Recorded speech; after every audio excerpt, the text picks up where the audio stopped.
Okay, this is Mr. Asher, and this is for Chem 121. And I had a question about looking at the combustion of butane. So I've got this here, 2C4H10, 1302, going to 8CO2 plus 10H2O. And the question is, how many moles of oxygen are needed to produce 3.6 moles of CO2? So I thought I'd work through this as an example and then post that to the course website in Canvas, and then you could take a look at this. Okay, so the reaction we've got is 2 C4H10 plus 13O2 goes to 8 CO2 plus 10 H2O. Okay, and the question is moles of O2 needed to produce 3.6 moles of CO2. Right? Now, the thing about these equations, a balanced chemical equation, is these coefficients here, the 2, the 13, the 8, and the 10, to be specific to this equation, work almost like unit conversion factors, right?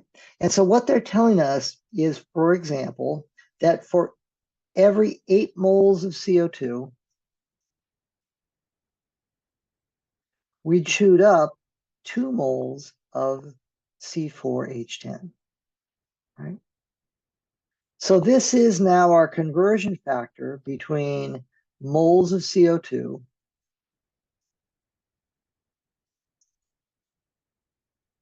and moles of C4H10. Right? And so this would reduce to 4 to 1 moles CO2 to moles butane, C4H10. Okay. Which means that if I want to know how many moles of, say I started with 5.2 moles of butane, C4H10, and I want to know how many moles of CO2 I would produce, I would multiply 5.2 moles of CH4 times 4 moles CO2 per 1 mole butane, C4H10, right? And the moles of butane cancel.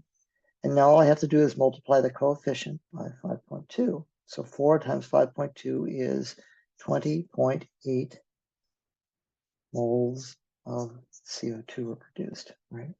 Or what I did was I used this stoichiometric ratio here as a conversion factor. So what's the conversion factor between moles of H2O to produce moles CO2? Well, okay. So there I would say what I've got, looking at it this way,